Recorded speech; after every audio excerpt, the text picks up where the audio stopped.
Digital Empire Nation radio show. We are live from the DTF Radio studios.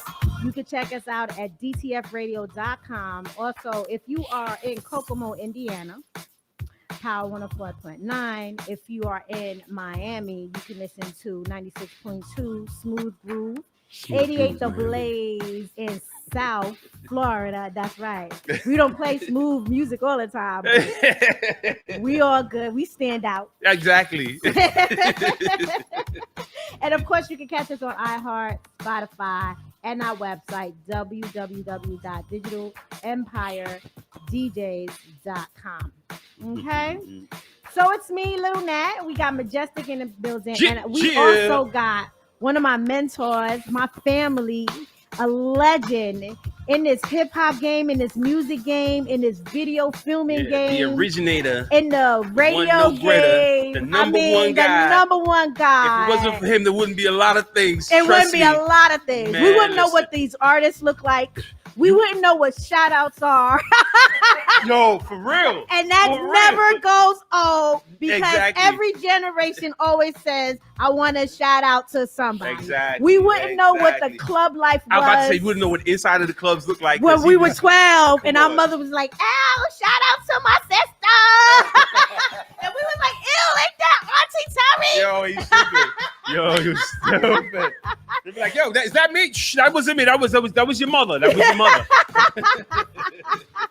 And we wouldn't know what some of these artists look like and how they perform and stuff. Exactly, how they perform, what they thought. Because we saw their videos, or we saw them who they was. Perform on stages because of this man. And I don't care what anybody say. If it wasn't for Video Music Box, we would not have MTV. Exactly. In fact, they wouldn't have any video music shows like that. Come on. And he played something that nobody else played too. Absolutely. He gave us our own, and we were the first. When we originated, you know that we start things, and then they steal it, and then they don't give us credit, and then we gotta take it back. I mean, things happen. And then when I got to know this man, I didn't realize he was a DJ too. And then he DJs with video. Yes. Have you ever been to his parties? I've seen some of them, yeah. It is so fly to look at the video while he's playing on the set. It is so dope. Yeah, that's how you think Serato. Think about Serato. Does anybody do that? Yeah, there's people do it. People do it, but yes. Yes. That's why Serato is the way it is. That's why they incorporated that into Serato. And he constantly reinvents himself. Like every time you think that this is it, nope, Uncle Ralph, he's digitizing his library. Oh yes, please. He works for the library and introduced hip hop into the Library of Queens. And I also believe in Brooklyn as well, bringing the culture to the library, interviewed artists and how they got started. Some of them writing books. He introduced their books to the library, to the kids, showing kids, how these artists started and what you can do to get to their level. He brought the DJs in. I remember when he had his anniversary, he had a concert tour of each borough. Like, this man is amazing. Yeah. Now he did a hip hop tour on the bus, I think it was. And guess who hired him to do some stuff online in Europe and Asia? Get out of town. For videos and interviews. Look at that. MTV. Look at that. So we're here. The people who stole something from me. Don't say that out loud. Don't be messing up my man's business. The views of Majestic is never those the views of DTF Radio or anybody else affiliated. Or anybody else. That's right. That's just me personally. And I'm so proud of him. He's done radio. He's done everything. And, he's one of my mentors. Please give it up for Ralph McDaniel's, aka Uncle Ralph. I know that was a long intro, but you deserve that. I was like, yo, who they talking about? oh yeah, He was like, yeah, they bring it. They don't want to. No. So tell me, how did MTV reach out to you to work with them? So last year, like 2019, we were supposed to do that show in the MTV Music Awards, like breaks. So we're supposed to be going around New York, stopping at different landmarks of hip hop with Hush Hip Hop Tours. That's my homegirl Deborah. She started that. And so I said, all right. So they wanted me to jump off and on the bus. Oh, this is Biggie house. Oh, this Jay house. Oh, this is Kool Herc where he started the parties at up in the Bronx. Oh, this is where Nas grew up in Queensbridge, all that. So then they changed it. They said, no, we're not going to do it. So I thought it was over. Then they came back like a month later and said, we want to do a separate show, but we want to do it online. So, everybody's online now, so I ain't mad at that. Nope. There's a lot of viewership online. Yeah. Oh, yes. Especially during the coronavirus. Oh, yes. They had nothing to do. Oh, yeah. They watching. Yeah. So they said, we want to do a series. We'll do each borough. Ralph, what do you think? I said, let's do it. I mean, look, at this stage in my life, I'm like, what? Okay. I'm on MTV. Okay, let's do it. Let's do it. So they loved it. And so literally yesterday, they came back and said they want to do LA and they want to do Atlanta. So we up and running with this show. It's Yo MTV Maps. The crazy part about it is that it wasn't called that in the beginning. It had no name. So I was like, all right, well, let me know what the name is. They're gonna plug it in. So when they said Yo MTV Maps, I was like, oh no, I can't. I'm Video Music Box. I can't do that. Right. But it's too late. Oh, it's too And late. so I'm like this, okay. So the first thing I did was I called Ed Lover. How about to say Ed and Dre? I called Ed and Dre. Because they mans and them will be on the side. Yo, what Ralph doing? Yo, Right. what's that all about? And I called Ed and Dre. And I called Fat Five Freddy and I told them the scenario and what happened. And they like, yo, we know how MTV gets down, Ralph. It ain't nothing. Yo, do your thing. Go get the bag. And I said, all right, cool. And so I respect what they accomplished. Absolutely. With that brand. Yeah. And so did they bring that back? Yeah. I thought I saw that they brought back your. It's coming back again. Yeah. They've tried it a couple of times and it hasn't really worked. I said they should get Ed and Dre and Freddie to executive produce it. Or at least produce it. Yeah. Right. Yeah. And so hopefully, and then, bringing some young energy that works. Sometimes young energy is good, but it's not. The thing I've learned about doing this radio and TV is that it's not about me. It's about the music. Yep. It's about what's going on in the world, what we're talking about, and how we engage with the audience. With the audience, absolutely. We gotta fit the culture. The culture has changed. It's the same, but it changes. Yeah. You know what I mean? You just have to know how to make those adjustments so that everybody's happy. You know what I'm saying? But that's awesome. Yeah. It's like when you talk about shout outs, Nat, like the shout outs was our way to interact like likes with the audience back then. Right.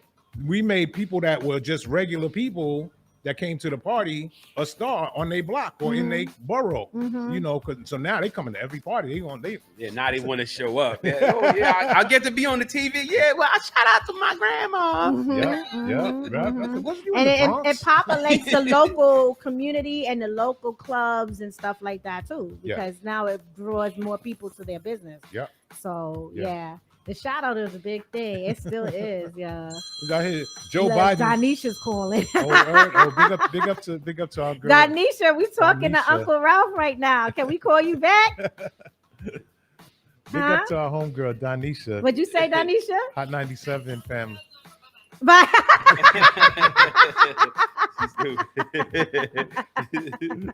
No, you know what it is?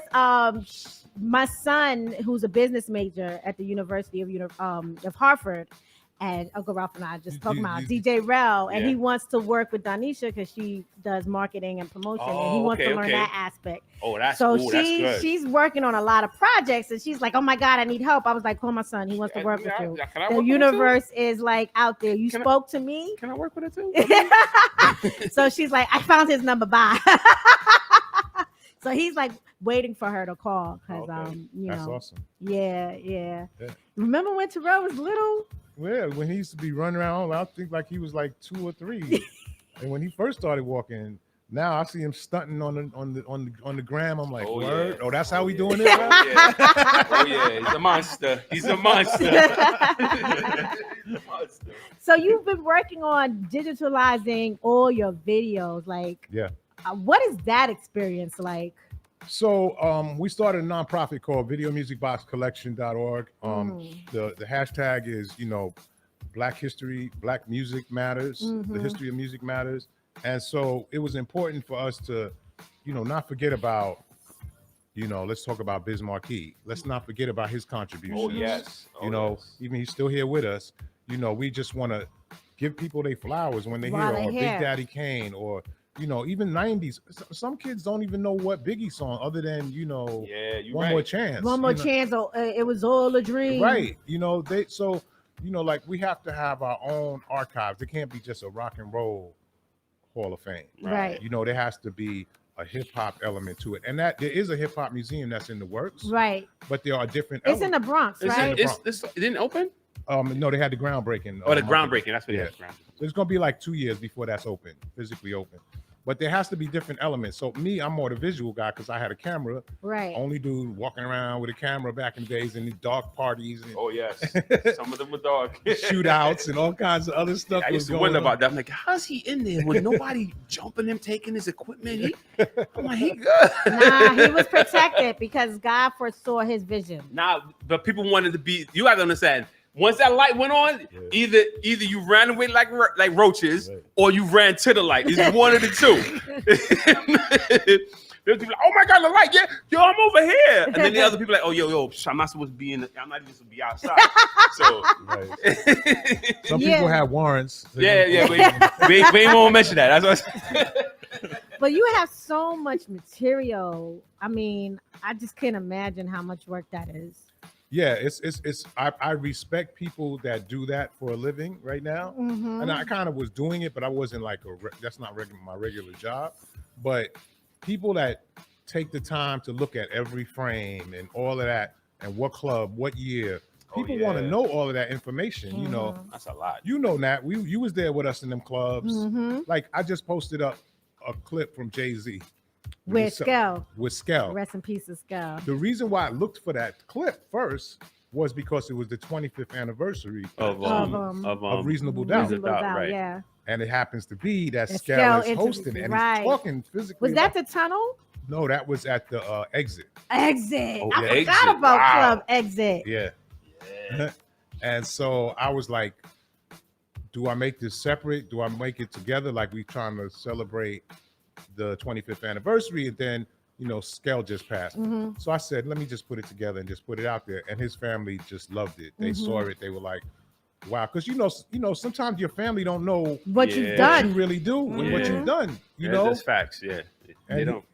He touched a lot of mics, between me. Yeah, and you know what? You reminded me that Skell worked for you for a long time. He hosted Video Music Box. I forgot about that. Yeah. I forgot about that. Yeah, Skell was busy. And Wendy Williams, Wendy Williams too. She was on there too. Oh yeah, that's right. Yeah. Well, yeah, that's right. Skell was one of those guys that you just like, come on in, man. And he would because he was like you, he knew radio. Mm-hmm. Like people don't know that you taught me radio. And I don't tell people that. I had to come in when I first started working at Hot, and for all you people that swear you the hottest person on the planet, I was still hot doing Video Music Box. I had to humble myself and sit down with Nat and say, this is how it works here. Mm-hmm. And this is how you got to do it. And I remember the first time he told me, okay, you're going to do this break by yourself. And I was like, what? Don't leave. I want to make sure I'm doing right. Don't leave. I know exactly what he going. Yeah. So, no matter who you are, you got to understand, it's like people want to get in the game, right? Mm-hmm. And I'll be like, yo, you got to put in the work. Yes. Oh, yes. You got to put in the work. Now, you might get lucky and jump ahead. That could happen. You could get lucky and jump ahead. But people were, oh man, yo, Ralph, put me on. I said, yo, okay, go to, try to see what DTF radio got going on. Maybe you could do something over there, get it going, or go over here. They got a, maybe might have some slots that might be available, or buy the slot, or whatever you got to do. And so these dudes be like, nah, son, that's too much work, son. Yeah, I don't want to do that. Yeah, I just want to, could you just like put me on? Nah, bro, you got to physically go in there and do it. Yeah, and I'm like, all right, so I did my part. I told you what to do. Don't come back to me. So, you got to put in the work. And that's not just with this industry business. This is everything. Everything. You got to be, when I first started working at the library in Queens, I worked with librarians. These people are like super detailed about everything, and Yes. I'm the most not detailed person. Yes, they are. Librarians are something different. When I was in high school, I went to Performing Arts High School.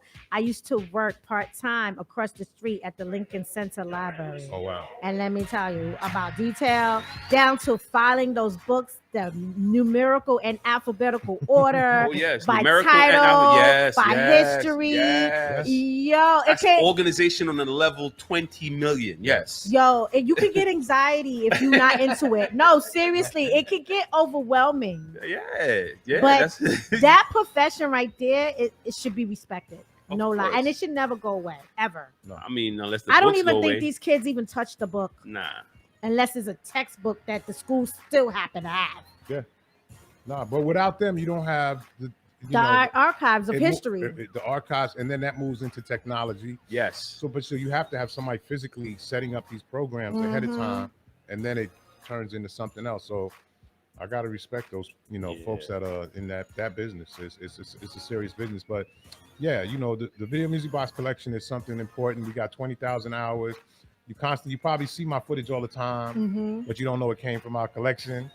And we Mary J. Blige's documentaries out now. We have some stuff in the My Life documentary. I saw it. And all of those hip hop documentaries on Netflix. We're working on our documentary right now. Good. That's good. And so we're really gonna unleash a lot of those, a lot of those videos. Deep dark in the corner, smoky club. And you have directed a lot of the videos too. Yeah. It wasn't just about video music box. You also directed videos and produced videos. Yeah. No, I just had Mike Bivins for my documentary do the interview, and we did Poison and Thought It Was Me, that whole Belle Biv DeVoe album. Mike says to me while we're doing that, "Oh, I got this new group called Boys to Men. I got this song called Motown Philly. Check this out." Boom. They like a pop group. We thinking it's just like an R&B group from Philly. They take off like that. We do On Bended Knee, End of the Road. We did all of those videos. And, and that was all based upon, we did all the TLC videos, for that first album. So we've done about 400 videos that we put out, over the years. And that's crazy. I forget some of the videos that I've been involved with, me and my partner Lionel, and then Nas's first video and Wu-Tang stuff, and just ill Black Moon. Moon, yes. First video. Shantae was the first hip hop video we ever did, Roxanne and Shantae. And then I ended up producing her movie on Netflix, Roxanne. Which was great. Yeah. I loved it. Yeah. It was a really good movie. Really good movie. Yeah, so I'm still into the visuals. I still enjoy every once in a while getting behind the camera. And you think you'll ever produce another show again? I know that was like a lot of work. We still do it now. It still comes on. People can watch it. No, not Video Music Box. I still watch that. What days did that come on? What time? It's like it's only in New York. Like people are watching or listening from outside of New York are gonna be like, "What are you talking about?" It's only in New York. But I do the gram. I do the live stuff on the gram on Wednesday nights and Thursday nights at 9:30. But in New York, it's Saturday nights at 12 midnight. At 12. And Thursday, Friday morning at 2:30. I always catch it on Saturday night. Yeah. 12 o'clock. Yes. Yeah, it still has that same feel as 3:30 after school. You know what I'm saying? Like every time I watch it, I feel like I'm in PS 130 still. You have a clothing line too. Yeah, we have the Video Music Box collection. The Video Music Box closed. This is videomusicbox.com. You can go there. Everything is online now. So I learned that, I used to have a store. I don't know if you remember. I remember that store. Was it downtown Brooklyn? No, it was on Nostrand. Nostrand Avenue. Next to what you call it? I'm sorry, on Bedford. On Bedford. Next to McEvans. McEvans. Right. I remember that store. That's when all of the urban stuff first came out. Right. Sean Johns and FUBU and Nietzsche and Carcanine. So we used to have just all of those clothing lines in our store, and then we started our own thing. And then they all blew up. They was in Macy's. Everybody was going different places to get this stuff. So we closed the store, but we kept the online aspect of it because people, they don't even go to stores no more. They just, Yeah, a lot of people still shop online. I'm still old school. I'm sorry. I got to feel my clothes. Sometimes, you know how many people buy stuff online and have to return it to the store? Yeah. Especially shoes. Like certain shoes are not made like depending on where they're made Yeah, at. we know how you women do. Y'all like to sit I down gotta and put on 20 try. and buy one. Yeah, You know, we understand. like last week I went to Macy's and I tried on like 20 pairs of shoes and I have to feel it. See? I gotta walk I can tell by the gleam in your eye right now. Right, she You happy. You get to see the I gleam in bought her out eye. of the 20, I bought 5. But, See? you know. Oh, you did good. You did real good. It was a good sale. I got a see, good how did I sale. know that? How did I know that? How did I Yeah, know but that online shopping thing. But you know, clothes is pretty easy to you either one size or you not. But shoes and stuff is a little bit more challenging. Yeah. You know. Yeah. But yeah, so they can get your clothing line on videomusicbox.com. Yep.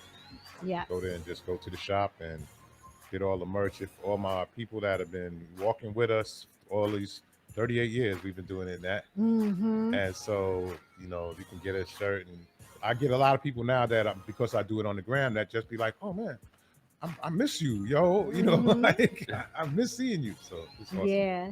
So you ever think you're gonna do any like performing shows on stage again, like you did for your anniversary? Yeah, I want to. Yeah. The last show, you came to the Coney Island? I came to Coney Island and I came to the one on at Roy Wilkins. Okay. You did one in the Bronx too? No, okay. Yeah. I went to those. We're working on right now, and this just came out this week. Welcome Back to New York. Okay. So it's not technically my show. It's like the city of New York. Right. So they reached out to me and can I help put together a show for Brooklyn and Queens. Okay. So I'm waiting on the details. They're going to do a real big show in Central Park. Right, which is that's the main stage, right? Yeah. And then are you going to do Prospect Park? Is that what they want, or Coney Island? No, it's in Brooklyn. It's the Navy Yard. It's somewhere in the Navy Yard. Oh, right here. Yeah. Okay. Yeah. Yeah. Oh, look at that. Yep. Prospect Park has a really nice stage. Yeah. They're going to have D Nice's Club Quarantine coming there. Oh, okay. Yeah, his R&B kind of hip hop show. Yeah. Look at him. He's just like thriving from that. Yeah. Good for him. Yeah. I'm just glad for our people. Finally, you know, we get recognized for what we do, and some of them anyway. Some of them, right? But you know, it's on its way. Let's not knock it. It's on its way. Something's better than nothing. That's true. Yeah, that is true. So, Uncle Ralph, I know you gotta go. Is there anything else that we didn't talk about that you want to talk about? Nah, just follow me at Video Music Box on all social media, and we're preserving the music, the history, and not just hip hop. R&B.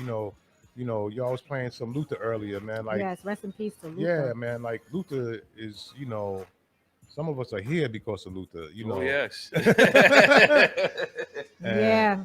That's people say he could sing. That's that type of that singing, that real singing. And so I appreciate hearing a Luther song because we don't hear it enough. And so many aspects of our culture get lost in this digital transition.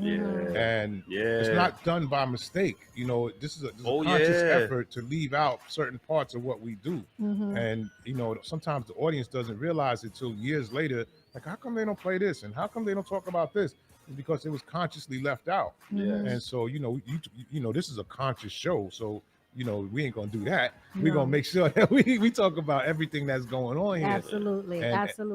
And we need more people across the country to just do that. And now that people are online and doing stuff, and you don't have to deal with corporate, changes and things that you can say and cannot say. Look, just do it, man. Make sure you keep everything alive. I don't care what it is. If it's a local artist that was big in your area in New Orleans or in Washington or wherever, I don't care. Talk about that artist, because if you don't, it just gets forgotten. Get forgotten. But that's why what you're doing is more important than anything else right now, because you took, it's like a snapshot of what we used to do that people completely forgot how they got to where they got to. So if it wasn't for Video Music Box, trust me, that needs to be digitized and put out there for the world to see. So I want to go back to the Yo, MTV Max.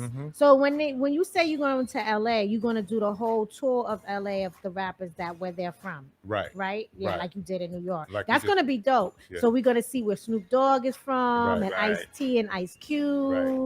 And it's mixed. So it's not just the old. It is all it's with everybody. Yeah, right? All the young and the new. Yeah, we have, ASAP Ferg was in the New York one. I knew his dad, and so ASAP Ferg was great. Like he's been around for a minute, but he showing that how he took his music and now he's creating different things. Got his own bike. He got him and dudes like Tyler the Creator are creating this whole world, like jumping into let's make our own car. Like how can we become architects? Let's build our own buildings.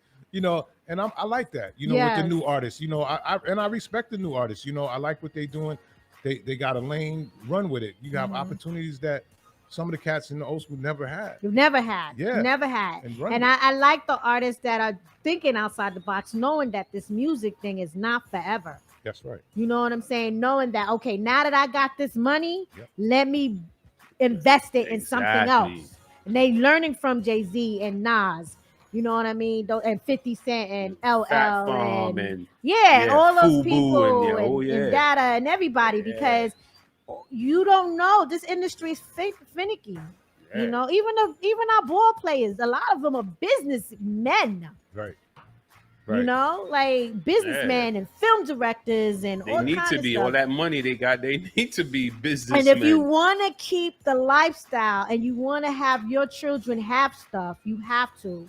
You know what I mean? Like Wolf and I, Mr. Wolf and the Beat Miners and I, we did our game and now we paid our role. My mom does this every week. What up, Mom? Yes, every week. And then she said, "Oh, me forget the Thursday." Yeah, every Thursday. Every Thursday. It's all right. We understand. It's okay. So what I was saying, like, Beat Miners, Evil D, Mr. Walt set a platform for themselves, and I did my thing. And now that Terrell's here, we guide him. We don't give it to him. He's running with it, but we guide him. You know what I mean? And I'm like, hey, you wanted something? You want to intern with Donisha? Call her. You want to get on Serious? Here, I'm gonna put you down with my DJ crew. I'm gonna hit up S Dot. You gotta send your demo though. I'm not gonna let S Dot put you on. You gotta send in your demo. And S Dot sent his demo back to him 3 times and said the mix is not right. Your levels are too low. Your voices, you're talking over. You're dry. And he fixed it every time, and then he got on. I'm gonna help you, but you still gotta work. Yeah, gotta do the work. Can't get around the work. You can't get around it. You can't get around it, and that's what we do for our kids. Yeah, no, and he appreciate it more, because now I went through it, and so he can play music all day, but this is a science to this radio thing and this TV thing. It ain't just freestyling for all you DJs that play in your house or play in clubs. It's a big difference when you get on the box. When you get on the box, when you get on that stage. It turns when you sign that contract. Corporate and business is a whole different animal. When you have to deal with a program director. Like I said, different animal. Different animal. It's not the same thing. You ain't just cutting and scratching no more. You gotta hit your mark, do this and right. But I only paid 10 minutes. Yeah, okay, but you was on. Now get out of here. It's what it is. You reach 10 million people in that 10 Exactly. They know who you are. Exactly. And Uncle Ralph, people can check out your interviews that you've done with the public library on their website, right? How does that work? Yeah, go to queenslibrary.org and you could keyword hip hop, and so all my stuff should come up. We had some great interviews. I just spoke to Raekwon today. He got a book coming out. I'm gonna get him. Raekwon, we gotta bring him up here. I'm a huge Wu-Tang fan. Yeah. Between Wu-Tang and Redman. Oh, okay. I think if Redman comes up here for the interview, I don't know if I'm gonna be able to ask any questions. What? You gotta be kidding. What's wrong with you? He's like seeing Patti LaBelle to me. Like I'm like a huge fan. And then I'm gonna talk to him about this verses. Were you really mad at Scratch? And he kept scratching and talking about himself producing with, or was that just a game? That verses with him and Method Man. Remember we talked about that? Yeah. How do you feel about the verses? I think it's cool. I think in the beginning, the one that I loved the most was the dancehall one. Everybody likes that one. Everybody likes that one the best. Yeah, because it was real. You know, like they were in the same place, and you knew that they were like trying to one up each other. Yes, you know, like I felt like true dancehall probably was planned out in a way, but that's how dancehall is anyway. We've done that. Yeah. The way they vibed off each other, and he get off the top of his head, and it was just everything kind of meshed together. Even the guy, yes, officer, can I help you? That was crazy. That was crazy. My second favorite one was the very first Teddy Riley and Baby. Really, you really like that? Because it was hilarious to me. Because it was like, why is Teddy going so far and he's trying so hard? He's trying to win. Teddy's trying to win. Yeah, but it was, and then the second one, Babyface took out his guitar, was like, "We'll wait." Babyface was smooth as butter. Well, Uncle Ralph, thanks for coming through. Thanks for having me. Always a pleasure. Always good to see my Digital Empire family. Yes. And let us know when you're doing the show, whatever. We promote it, of course. Post the flyers, everything. I gotta get you out, and y'all gotta do a live broadcast. That's what's going on. We want to do that. Yeah. And we want to bring back our we had a smooth R&B lounge that we were doing right before the pandemic. And once a month we brought out spoken word artists and R&B singers with a little bit of a following to hit the stage and perform, and it was going really good. Yeah. So now we got to find another spot to do it. But we looking to do that, and we trying to get into the parks and stuff. But thanks for coming through, man. It's always a pleasure. Everyone, Uncle Ralph McDaniel's, Video Music Box. Yeah. VideoMusicBox.com, y'all. That's right. VideoMusicBox.com. Get your gear, watch the videos, everything. Follow him on Instagram, Facebook, all of that. Okay. All right. You ready? And then we got our guest coming up, Dada Terry in the building. Digital Empire Nation Radio Show. Let's go. Shit.